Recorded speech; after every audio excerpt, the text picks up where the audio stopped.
चलिए आज हम डिस्कस करने वाले हैं UPPCS mains GS paper first, जिसका टॉपिक 1 है, जिसके बारे में भी चर्चा आपको सिलेबस पहले बता दिया गया है कि टॉपिक 1 में क्या क्या है ना।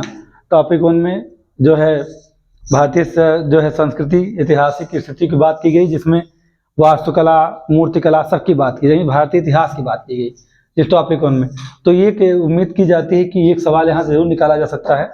और हम मेंस को जो पढ़ेंगे वो हम क्वेश्चन आंसर फॉर्म भी पढ़ने का प्रयास करेंगे। कुछ में नहीं भी क्वेश्चन आंसर का फॉर्म होगा, ये टॉपिक होंगी और टॉपिक को हम लोग क्या करेंगे, उसको फॉर्मेट पे लाएंगे।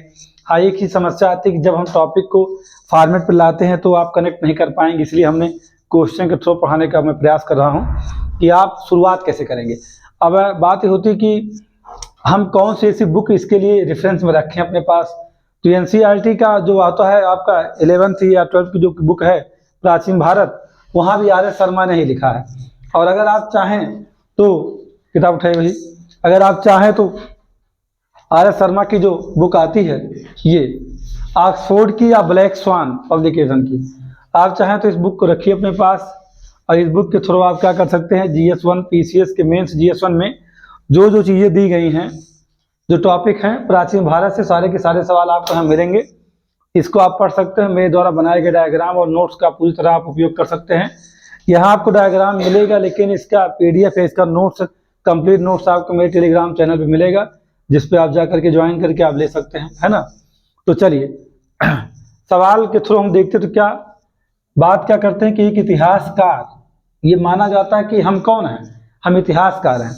एक इतिहासकार के रूप में आपके समक्ष उन ऐतिहासिक स्रोतों का संक्षेप में वर्णन कीजिए। यानी कि यहाँ पूछा क्या जा रहा है, यहाँ पहला सवाल यही है सीधा आपसे कि ऐतिहासिक स्रोतों का संक्षिप्त वर्णन करिए, जिससे हम क्या जान लेते हैं, जिससे आप इतिहास की जानकारी को क्या करते हैं, एकत्रित करते हैं।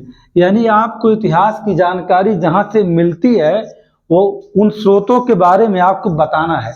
और उन स्रोतों के बारे में बताना है तो बहुत ही कंसाइज जो है कंटेंट आपको देना होगा, क्योंकि स्रोत तो बहुत बड़ा है ना। अगर ये कहा जाए कि इतिहास का स्रोत क्या, तो बहुत बड़ा है।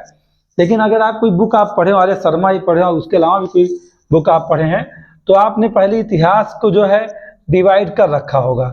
इतिहास जिसे आप, जैसे चूंकि प्राचीन की बात चल रही है, तो प्राचीन को आपने विभाजित किया होगा। क्या प्राचीन इतिहास, मध्यकालीन इतिहास, आधुनिक इतिहास। इतिहास को लोग 3 भागों में बांटते हैं, सांस्कृतिक, धार्मिक और राजनीतिक आधार पर 3 भागों में बढ़ता है वो। तो प्राचीन कितने भागों में बढ़ता है, जो कि सवाल ये उठता है कि जो कि सवाल प्राचीन से हम कर रहे हैं कि एक इतिहासकार के रूप में आपके समक्ष उपस्थित ऐतिहासिक स्रोतों का संक्षेप में वर्णन कीजिए, जिससे आप इतिहास की जानकारी एकत्रित कर सकते हैं। यानी इतिहास के बारे में हमें जानना है तो हमें कहाँ जाना पड़ेगा, हिस्ट्री के उस सोर्स पे जाना पड़ेगा जहाँ से हमें इनके बारे में जानकारी मिल सकती है। तो इतिहास प्राचीन कितने भागों में बढ़ता है, अगर देखा जाए तो इसके 3 पार्ट हैं। जो पहला पार्ट है वो क्या है, प्रागैतिहास है। क्या है, प्रागैतिहास है। दूसरा क्या है, आद्य इतिहास है। और तीसरा क्या है, ऐतिहासिक है। आप रेफरेंस बुक के तौर पे आप आर एस शर्मा को बिल्कुल रख सकते हैं अपने पास। आर एस शर्मा को रखते हैं तो आपके लिए इजी है, और कोई बुक आप चाहें तो रख सकते हैं, लेकिन आर एस शर्मा चूंकि भाषा बहुत टफ नहीं है और उससे कंटेंट अच्छे हैं। तो आप जैसे प्रागैतिहास को आप जानते हैं कि यहाँ पर जो सोर्स अवेलेबल हैं, यहाँ पर कुछ खास नहीं मिलेगा। आद्य इतिहास में जो स्रोत हैं वो पुरातात्विक हैं, लेकिन साहित्यिक नहीं। प्रागैतिहास में ना साहित्यिक स्रोत है जानने के लिए और ना ही पुरातात्विक स्रोत है, लेकिन है क्या प्रागैतिहास का हमारे पास। अगर हम कुछ प्रागैतिहास के बारे में जान सकते हैं तो मात्र उसके जानने का तरीका क्या, कल्चर है, यानी कि संस्कृति है बस। क्योंकि संस्कृति मरती नहीं है, संस्कृति निरंतर गतिशील रहती है। तो प्रागैतिहास के बारे में जानना हो तो प्रागैतिहास के बारे में जानने के लिए ना हमारे पास पुरातात्विक स्रोत है, और ना ही हमारे पास ऐतिहासिक स्रोत है, और ना ही हमारे पास विदेशी विवरण है, कुछ भी ऐसा नहीं है। तो इसके बारे में हमारे पास है क्या, संस्कृति है, कल्चर है। वो कल्चर आज भी हमारे अंदर है, जो हमारे पूर्वजों में है वो हमेशा क्या है, वो जो है पीढ़ी दर पीढ़ी हाँ, निरंतरता उसमें बनी रहती है, कुछ न कुछ उसके अंश विद्यमान रहते हैं। जैसे हमारे पूर्वज रहे हैं वैसे हम लोग भी हैं, वैसे ही कपड़ा हम पहन रहे हैं जैसे में पहनाया गया है ना, जो वेशभूषा रही वैसे हम चल रहे हैं। तो यहाँ पे कह सकते हैं ना, सांस्कृतिक ना आपके पास पुरातात्विक है ना ही साहित्यिक स्रोत है, कोई स्रोत नहीं है, क्योंकि यहाँ कोई भाषा नहीं है ना, लिखी गई कोई बातें नहीं है। आदि इतिहास में हैं, लिखी हुई चीजें हैं, पुरातात्विक स्रोत है, लेकिन यहाँ साहित्य यहाँ भी नहीं है। पुरातात्विक जो स्रोत है उसमें लिपियां जो हैं उन्हें आप पढ़ नहीं सकते हैं, तो फिर होते हुए भी नहीं मान सकते हैं आप। फिर आप ऐतिहासिक में आते हैं तो यहाँ पे आपको लिखी हुई चीजें भी हैं और उसे आप डिकोड भी कर सकते हैं। यानी जो यहाँ स्रोत है पुरातात्विक और साहित्यिक दोनों है। क्योंकि ये बात आप समझते होंगे पहले से, ये बात मैं मान कर चलता हूँ कि आप इस बात को जानते होंगे पहले से। ये यहाँ अब एक बात भी है आपके मन में चल रहा हो कि सर ऐसा बता रहे हैं, तो कहीं ऐसा तो नहीं कि ये हमें यहाँ लिखना है क्या? इस क्वेश्चन के पहले आपको फॉर्मेट बनाना होगा, इसे समझना होगा क्या ये सब लिखना है क्या? ये लिखना नहीं है, ये आपके अंदर एक समझ होनी चाहिए। अगर आपके अंदर इन तीनों की समझ होगी कि प्राचीन इतिहास प्रागइतिहास में बढ़ता है, आद्य बढ़ता है, ऐतिहासिक में बढ़ता है, तब आप इस बात को समझ पाएंगे कि हमें इसमें लिखना क्या है। यानी इसको आप हटा देंगे, इसकी जरूरत आपको है नहीं, क्योंकि क्वेश्चन की डिमांड क्या है? वो कह रहा है ऐतिहासिक स्रोतों का संक्षेप में वर्णन करना है। उसकी डिमांड तो ही आपसे है ना कि ऐतिहासिक स्रोतों का क्या करना है, संक्षेप में वर्णन करना है। और जब ऐतिहासिक स्रोतों का संक्षेप में वर्णन करना है तो जाहिर सी बात है हमें इतिहास का विभाजन नहीं करना है और ना ही हमें इतिहास की परिभाषा देना है। ये भी ध्यान दीजिएगा, आप ऐसा नहीं करेंगे कि आप इतिहास को परिभाषा देंगे फलाने के अनुसार, धमाके के अनुसार, फिर उसके बाद अर्थ लिखेंगे। ये सब क्वेश्चन की डिमांड बिल्कुल नहीं है, क्योंकि यहाँ लिखा एक इतिहासकार के रूप में आपको इतिहास के स्रोत की बात करनी है। यानी कि क्वेश्चन कहाँ हिट कर रहा है? हिस्टोरिकल सोर्स पे कर रहा है। नहीं, आप इतिहास की परिभाषा दीजिए, पहले अर्थ बताइए, फिर परिभाषा दीजिए, फिर उसके बाद इतिहास के प्रकार बताइए, फिर इनको क्लियर करिए, तो आप फिर क्वेश्चन लिख चुके और नंबर पा चुके। आपको कुछ भी नहीं मिलने वाला है, आप वही होगा नील बटे सन्नाटा हो जाएगा आपके लिए। तो ये आपको ये ध्यान देना होगा इस बात को कि हमारे बस में जानने के लिए होता है, क्योंकि हमें जानना चाहिए। जब हम जानेंगे तो सोर्स को बाकायदा डायग्राम पे ले आएंगे, उसका फॉर्मेट हम बना लेंगे। इसके लिए मैं एक बहुत आसान तरीका आपके रखा हूँ कि आप समझ सके कि किसी क्वेश्चन की रूपरेखा, क्वेश्चन को देखते हुए हम आंसर को लिखना चाहें तो उसके लिए कैसी रूपरेखा हम बनाएंगे। तो हमारे सामने जो उत्तर की रूपरेखा बनती है उसमें पहले भूमिका की बात की जाती है कि भूमिका को हम लिखेंगे तो संक्षेप में ही लिखेंगे, बहुत बड़े पैरा में नहीं लिखना होता है ना। दूसरी बात क्या, कालांतर में ऐतिहासिक स्रोतों के बदलते स्वरूप की चर्चा भी हमें करनी पड़ेगी। बदलता स्वरूप मतलब क्या? कभी पुरातात्विक है तो कभी साहित्यिक है तो कभी विदेशियों का विवरण है, तो बदलता स्वरूप है नहीं क्या? ये बदलता स्वरूप ही तो है, क्योंकि ये कभी ऐसा तो है नहीं। अब यहाँ देखिए कोई सोर्स नहीं है, अगर बात इतिहास में है तो खाली पुरातात्विक है। हम ऐतिहासिक में गए तो हमको क्या मिल गया? साहित्यिक स्रोत मिला, पुरातात्विक भी मिला और विदेशी आत्विक भी मिला, दोनों मिल गए। यानी कह सकते ऐतिहासिक में तीनों मिल गए। ये सारी चीजें आप जब आप कंपैरेटिव स्टडी करना चाहते हैं तो आपको, जो मैंने कहा कि रेफरेंस बुक आपके पास क्या है, आर एस शर्मा है, इनको आपको पढ़ना पड़ेगा। आप चाहे यूपीएससी देना चाहते हो, चाहे यूपीपीसी देना चाहते हो, चाहे भारत के किसी भी स्टेट पीसीएस आप देना चाहते हैं, तो ऐसी सिचुएशन में आपको क्या करना होगा? इस बुक को पढ़ना ही पड़ेगा। अब आप चाहे एनसीईआरटी कहेंगे सर एनसीईआरटी तो हम नहीं पढ़े, एनसीईआरटी नहीं पढ़े तो कोई जरूरत नहीं, उसकी कोई जरूरत नहीं आपको। आप आर एस शर्मा को पढ़े तो एनसीईआरटी ही है। ये समझिए कि थोड़ा सा शब्दों को बस इतना कर दे, थोड़ा कठिन है, एनसीईआरटी जी, बस इतनी सी बात है। यानी हमको भूमिका रखना है और उसमें जो बदलते उसका स्वरूप, भूमिका मतलब स्रोत का जो बदलता हुआ स्वरूप है उसका हमें यहाँ डिस्क्राइब करना पड़ेगा। फिर हम मुख्य भाग, जो हमारे क्वेश्चन का मुख्य भाग, यानी कि पहला पैरा तो भूमिका का हो जाता है, जो हमारा सेकंड पैरा होता है उसे हम क्या कहते हैं? मेन पार्ट बोलते हैं। हमारे क्वेश्चन का आंसर जो होगा वो मेन पार्ट कहाँ होगा? सेकंड पैरा होगा। तो सेकंड पैरा जब हमारा होता है तो हम क्या कर सकते हैं? हम वहाँ विभिन्न ऐतिहासिक स्रोतों का एग्जाम्पल के साथ में डिस्क्रिप्शन देंगे। जैसे एग्जाम्पल के हमने दिया कि पुरातात्विक स्रोत हम लिख रहे हैं तो एग्जाम्पल देते रहेंगे। अभिलेख तो किसके अभिलेख? अशोक के अभिलेख। सिक्के तो किसके? पंचमार्क सिक्के, आहत सिक्के, है ना। स्मारक भवन जो मिले हैं, इमारतें या मूर्तियां मिली हैं, या चित्रकला कोई भीमबेटका में देखिए आप, भीमबेटका में जो चित्र जो मिले हैं, चित्रकारी की गई, तो ये सब जानकारियां जो आपको दी हैं तो आप एग्जाम्पल के साथ वहाँ लिखेंगे इसको। फिर आपको लास्ट में जाके क्या करना होगा? संतुलित एक निष्कर्ष लिखना होगा। भाई इतनी सी बात है। अब करना क्या है? जब आप इस जो रूपरेखा है इसे आपको आंसर लिखते समय वहां नहीं लिखना, कहाँ नहीं लिखना है, एग्जाम टाइम में। ये गलती आप मत करिएगा, आपको वो नहीं करना है कि आप वहां बताइए, क्योंकि आप क्वेश्चन नहीं कर रहे हैं कमीशन से, आप क्वेश्चन कमीशन से नहीं कर रहे हैं, कमीशन आपसे क्वेश्चन कर रहा है। आप उसको रूपरेखा मत बताइए। ये जो रूपरेखा हमने उत्तर की आपको बता रहा हूं, मैं आपके समझने के लिए बता रहा हूं कि कैसे आप आंसर लिखेंगे, किसी क्वेश्चन के आने के बाद क्या क्या रखना होता है। आप क्या कर सकते हैं, आप भूमिका शुरू करिए। भूमिका को शुरू करने के बाद ये जो हमने इसको डायग्राम ऐसे बना के रखा, आप फ्लो चार्ट बना, एक सर्किल बनाइए और सर्किल बना के सबको घुमा दीजिए, हो गया। छोटा सा बीच में आप एक सर्किल बना करके एक फ्लो चार्ट दिखा दीजिए और उसको दिखाने के बाद और सीधा फिर कहाँ चले जाइए, आप पैरा में आ जाइए, हो गया आपका। ऐसा आप कर सकते हैं, या शुरू में ही आप कर सकते हैं। मतलब आप चाहें तो आप कई तरीके इसके लिखने के हैं जिसमें आप इस्तेमाल उसका कर सकते हैं। मैं नहीं कह रहा हूँ कि मेरा ही तरीका, आप ऐसे ही डायग्राम बनाइए, आप चाहें तो सर्किल बनाइए।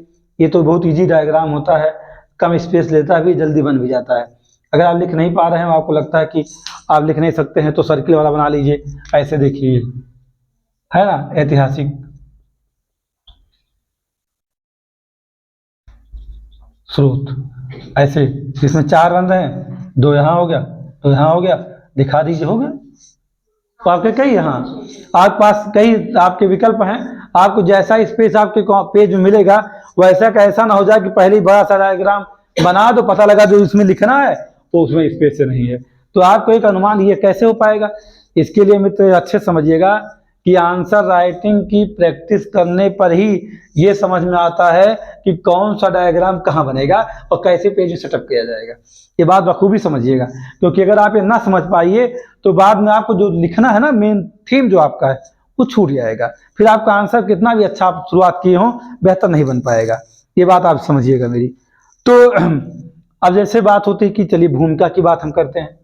मान लीजिए कि इसकी भूमिका आपको लिखनी है, तो जैसे इतिहास है और जिसका इतिहास आप पढ़ने जा रहे हैं, ये किसी सभ्यता की प्रारंभ की बात कर रहा है। यानी किसकी बात कर रहा है, क्योंकि भूमिका प्रागैतिहासिक से तो आएगी। तो जैसे आप देखते हैं ना कि सभ्यता का प्रारंभ कहाँ से होता है, कोई सभ्यता कहाँ शुरू होगी, सभ्यता शुरू होगी किससे, मानव से। और कैसे मानव शुरू होगी, एक सभ्य मानव शुरू होगी, सभ्य मानव से ही सभ्यता का प्रारंभ होगा।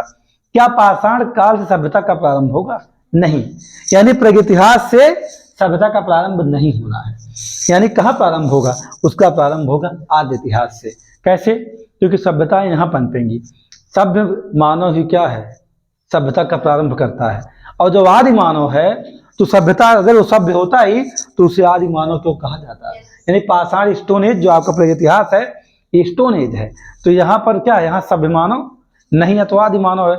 अगर वो सभ्य ही होता तो सभ्यता वहीं प्रारंभ कर दी जाती। हम कहते हैं इस बात को, तो कह सकते हैं कि मानव जैसे जैसे सभ्य होता गया उसके द्वारा तात्कालिक परिस्थितियां जो बनती गई और उनमें परिवर्तन होते गए, क्योंकि उसमें धीरे धीरे क्या आती गई, स्वतंत्रता आती गई। और जब वह प्रागैतिहासिक काल, यानी बात शुरू होती क्या, मानव के सभ्य होने के साथ साथ उसके द्वारा तात्कालिक परिस्थितियों के बारे में जो स्वरूप में परिवर्तन होता रहा है। जहां आप किसका अध्ययन करते हैं, प्रागैतिहासिक का अध्ययन करते हैं, जहां आप जानने के बाद देखते हैं कि प्रागैतिहासिक काल में कुछ जो भी जानकारी है, थोड़ी बहुत पुरातात्विक चीजें उपलब्ध हैं, लेकिन ऐसा कुछ नहीं है कि आप जिससे सटीक जान सके। वहीं अगर ऐतिहासिक काल में आप आएंगे तो पुरातात्विक आप लिखते जाएंगे ऐसे ऐसे।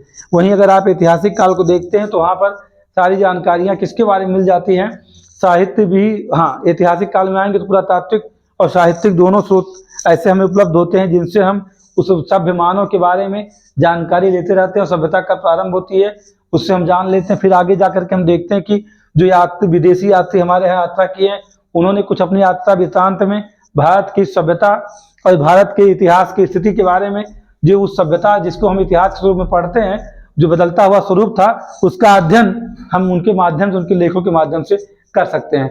जिसका विवरण अगर हम देखना चाहें या जानना चाहें तो हम कुछ इस तरह देख सकते हैं। फिर आपका क्या शुरू हो गया, फिर आपका हेडिंग पड़ेगी क्या, पुरातात्विक स्रोत। आप चाहें तो अपने उस पे एग्जाम टाइम में मेंस में आप हेडिंग को मत बनाइए, कोई जरूरत नहीं हेडिंग बनाने की। आप पैरा सीधे शुरू करिएगा, बस आपको पता हो कि हम पहला पैरा हमारा क्या होगा, पुरातात्विक होगा। अब पुरातात्विक स्रोत अगर मान ली हेडिंग भी आप बना लेते हैं तो आप लिखेंगे बहुत अच्छे से कि विदेशी यात्रियों की विवरण भी प्राचीन भारतीय इतिहास को जानने के लिए एक महत्वपूर्ण स्रोत सिद्ध हुए हैं। अतः हम एक इतिहासकार के रूप में मेरे समक्ष निम्नलिखित ऐतिहासिक स्रोत उपलब्ध है। मेरे समक्ष, यहाँ लिखा गया आपके समक्ष, क्या लिखा गया, यहाँ लिखा गया क्या, आपके समक्ष बात की जा रही है कि आप इतिहास की जानकारी एकत्रित कर सकते हैं, यानी यहाँ आपके समक्ष बात की जा रही है। और वहां जब आप लिखना शुरू करेंगे तो ये नहीं कहेंगे आपके समक्ष हम कोई विवरण प्रस्तुत कर रहे हैं। अगर आपने ऐसा लिख दिया तो उसके समक्ष नहीं आपको दे रहे हैं, तो आप ऐसा क्या लिखेंगे। आपकी जब ये लाइन, जब ये हेडिंग शुरू होंगी तो भूमिका की अंतिम लाइन यही होती है, ऐतिहासिक काल में विदेशी यात्रियों की विवरण भी प्राचीन भारतीय इतिहास को जानने के लिए बहुत महत्वपूर्ण है या बहुत उपयोगी सिद्ध हुए हैं। अतः एक इतिहासकार के रूप में मेरे समक्ष ऐतिहासिक साक्ष्य या ऐतिहासिक स्रोत उपलब्ध हैं जो कि हैं। अब आप पैरा शुरू कर देंगे, आप पैरा शुरू करेंगे अपना और आप लिखना शुरू करेंगे किसे, पुरातात्विक स्रोत को। क्या लिखेंगे, पुरातात्विक स्रोत भारत को जानने के लिए सर्वाधिक प्रभावशाली साधन रहे हैं। पुरातात्विक स्रोत भारत को जानने के लिए सर्वाधिक प्रभावशाली साधन रहे हैं। क्यों रहे हैं सर्वाधिक प्रभावशाली, क्योंकि हमने कहा कि भारत की जो प्रागैतिहासिक काल का इतिहास है ना, उसका अध्ययन तो हमें कुछ थोड़ा बहुत जो पुरातात्विक चीजें उसे तो करेंगे। हड़प्पा का हम अध्ययन आद्य इतिहास को पढ़ना चाहेंगे तो हमें निर्भर किस पर होना पड़ेगा, पुरातात्विक स्रोतों पर होना पड़ेगा। तो जो आद्य इतिहास काल का अध्ययन हमें करना है, जो निर्भर कहाँ हो गए, पुरातात्विक स्रोतों पर। तो मैं तो यही कहूंगा ना कि पुरातात्विक स्रोत प्राचीन भारत को जानने के सर्वाधिक प्रभावशाली साधन रहे हैं। इनके अंतर्गत अभिलेख, कौन, सिक्के, कामा स्मारक, कामा मूर्तियां, कामा चित्रकला, कामा गुफाएं, ये सारे की सारे क्या हैं, सम्मिलित हैं। सर्वाधिक प्राचीन अभिलेख हड़प्पा सभ्यता की क्या हैं, मोहरे हैं। सबसे प्राचीन कौन है, अभिलेखों में बात करेंगे जो हड़प्पा सभ्यता की मोहरों पर प्राप्त हुए हैं, किंतु जिन्हें अभी तक हम पढ़ नहीं सके हैं। लेकिन अशोक के अभिलेखों को पढ़ने में हम सफल हुए हैं। हम हड़प्पा से कहाँ पहुंच गए, सीधे मौर्य साम्राज्य पहुंच गए। यानी हड़प्पन जो अभिलेख मोहरे मिली उनका अध्ययन नहीं कर पाए, लेकिन जब अशोक की बात आई मौर्य साम्राज्य में तो उनके अभिलेखों का हमने अध्ययन कर लिया। आप जेम्स प्रिंसेप, स्टीफन थेलर को आपने पढ़ा होगा, कहाँ, आर्य शर्मा में। आप जानते हैं, मैं इस बात की उम्मीद करता हूँ कि अगर आप में पढ़ रहे हैं तो एक बार जरूर रीड किए होंगे किसे, आर्य शर्मा को। स्टीफन थेलर ने कब पढ़ा और जेम्स प्रिंसेप ने कब अशोक के अभिलेखों को पढ़ा और किस अभिलेख को पढ़ा, ये आप जानते हैं। यहाँ उसकी चर्चा मुझे फैक्ट की नहीं करनी है ना। तो आपने इतनी बात जब कहा कि अशोक के अभिलेखों को हम पढ़ने में सफल हुए हैं, और वहीं पर आपने क्या जोड़ दिया, वहीं पे आपने जोड़ दिया कि भारत के प्राचीनतम सिक्के जो आहत, जिन्हें आप पंचमार्क सिक्के कहते हैं, जिन्हें चोट पहुंचा करके पीट करके सिक्के का स्वरूप दिया जाता है, उन्हें आहत सिक्का कहा जाता है ना। अन्य साधनों में अगर बात किया जाए, पंचमार्क सिक्के हैं। अन्य साधनों में गुफाएं, जैसे कि भीमबेटका की जो गुफा है, हड़प्पा कालीन मृदभांड हैं, मंदिरों की क्या है जो है शैलियाँ हैं। पूरे प्राचीन भारत की बात चलने लगी अब। प्राचीन जो है मंदिरों की शैलियाँ हैं, मूर्तियाँ हैं, उनमें चित्रकला है, जो मंदिरों की बनावट है, वो सब हमें क्या देते हैं, इतिहास के बारे में जानकारी उपलब्ध करवाते हैं। तो इस तरह पुरातात्विक स्रोत हमें हमारे ऐतिहासिक स्थलों, चाहे जो अभिलेख के माध्यम से हो, चाहे सिक्के हों, चाहे स्मारक हो, मूर्तियाँ, सब हमें हमारे इतिहास के बारे में हमें जानकारी देते हैं। आप समय अनुसार, शब्द अनुसार उसको लोचदार बना सकते हैं, शब्दों को बढ़ा सकते हैं, घटा सकते हैं। ये आपका दूसरा पैरा था। भूमिका के बाद सेकंड पैरा था। अब आपका तीसरा पैरा क्या है, साहित्यिक स्रोत का है। कैसा साहित्यिक स्रोत, साहित्यिक स्रोतों की बात किया जाए तो हमारे यहाँ दो टाइप के ग्रंथ उपलब्ध हुए। एक कैसा, धार्मिक, और दूसरा क्या, धर्मिकता ग्रंथ। दो टाइप के हैं ये भी हमें क्या, जैसे आप वैदिक की बात करें तो वैदिक पुरातात्विक स्रोत नहीं है, साहित्यिक स्रोत है। तो धार्मिक जैसे वेद हैं, वेदांग हैं, उपनिषद हैं, इनसे भी हमें किसकी जानकारी मिलती है, अपने इतिहास के बारे में हम जानते हैं। ऐतिहासिक जैसे बौद्ध साहित्य है, जो जातक कथाएं हैं, त्रिपिटक, लेकिन जैसे लिखने की शुरुआत करने की बात जब होती है कि इसे हम कैसे लिखें, हम तो बताते आपको चले जा रहे हैं, लेकिन लिखने की जब बात होती है तो क्या होता है कि साहित्यिक स्रोतों को धार्मिक और धर्मेतर साहित्य में वर्गीकृत करके देखा जा सकता है। धार्मिक साहित्य में ब्राह्मण साहित्य जैसे चारों वेद हमारे यहाँ, उपवेद, वेदांग, उपनिषद, पुराण शामिल किए जाते हैं। बौद्ध साहित्यों में फुल स्टॉप, बौद्ध साहित्य में जातक कथाएं, त्रिपिटक और निकाय सम्मिलित होते हैं, फुल स्टॉप। जैन साहित्य में जैन ग्रंथों में आचरांग सूत्र और भगवती सूत्र इत्यादि को सम्मिलित किया जाता है। वहीं धर्मेतर साहित्य जैसे कि पाणिनि का अष्टाध्यायी है ना, और किसका, पाणिनि का अष्टाध्यायी, कौटिल्य का शास्त्र, सोमदेव का कथा सरिसागर और जो हमारे यहाँ सूत्र स्मृतियाँ हैं उनके माध्यम से हम क्या उस समय के तात्कालिक समाज की सामाजिक, आर्थिक, राजनीतिक जो जानकारियां हैं वो प्राप्त करते हैं। ये पैरा क्लोज हो गया। मैंने जितना बोला है इतना ही लिखना है। It's a perfect answer. समझिएगा, बिल्कुल एकदम परिपूर्ण है, शब्दों के साथ लोचदार, लचकदार, जैसा आप समझिए पूरी तरह अलंकारिक, श्रृंगारिक सबके साथ समाया हुआ पैरा तीसरा खत्म। अब आप कहाँ पहुंच गए हैं, अपने चौथे पैरे पर। चौथा पैरा आपका यानी विदेशी विवरण की बात किया जाए। प्राचीन भारत, विदेशी विवरण से हमें जानकारी, जैसे यूनानी लेखक हैं, चीन लेखक हैं, अरब यात्रियों की वृत्तांत है।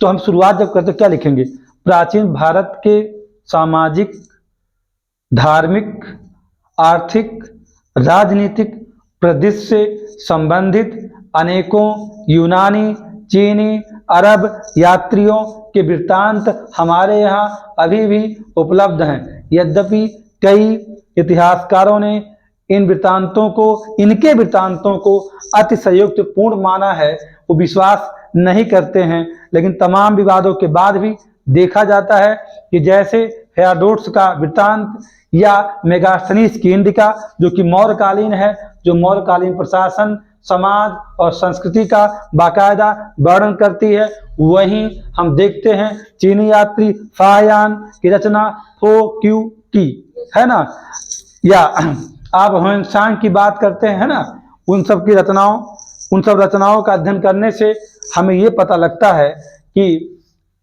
मौर्य काल की या हर्षवर्धन के समय की सामाजिक धार्मिक स्थिति कैसी रही। जब प्राचीन इतिहास का एक बहुत बड़ा, भारतीय इतिहास का एक बहुत बड़े कालखंड का अंत हो रहा था, तो वहां तक की हमें जानकारी इन विवरणों से प्राप्त होती है।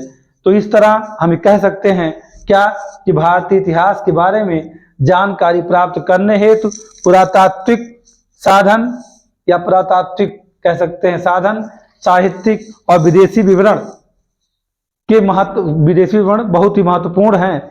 लेकिन वर्तमान में कई इतिहासकार प्राचीन भारत के इतिहास को लिखने और समझने के लिए इन्हीं स्रोतों पर आश्रित होते हुए आलोचनात्मक, समीक्षात्मक, विश्लेषणात्मक साक्ष्य प्रस्तुत कर रहे हैं भारतीय इतिहास को समझने के लिए। बस इतनी सी बात अगर आप लिख देते हैं तो आपका आंसर पूरा हो गया है ना, इतनी बातें आप करनी होगी। यानी ये चैप्टर मैंने आर्य शर्मा से लिया था। मैंने इसने का रेफरेंस बुक आपका क्या आर्य शर्मा होगा, आर्य शर्मा का ही सारी बातें हैं, कहीं मैं कुछ लाया नहीं हूं। बस मैंने आपको एक फॉर्मेट दिया है इस आंसर को करने के लिए। अब आपके लिए सबसे बड़ा टफ वर्क क्या है, बुक तो आप पढ़ सकते हैं लेकिन आपके पास फॉर्मेट नहीं होता है और आप ये नहीं समझ पाते हैं कि कितना कंटेंट हमें किस आंसर में क्या सेटअप करना है और किसके बाद कौन सा पैरा लाना है, निष्कर्ष कैसे। निष्कर्ष बदलता रहता है, भूमिका भी बदलती है, लेकिन उसके अंदर के जो 3 पैरा होते हैं वो नहीं बदलते हैं। क्योंकि भूमिका जब आप जैसे लिखते हैं उत्तर को वैसे बना सकते हैं, जैसे उत्तर की शुरुआत करना चाहेंगे वैसे आप इंट्रोडक्शन करेंगे, भूमिका देंगे।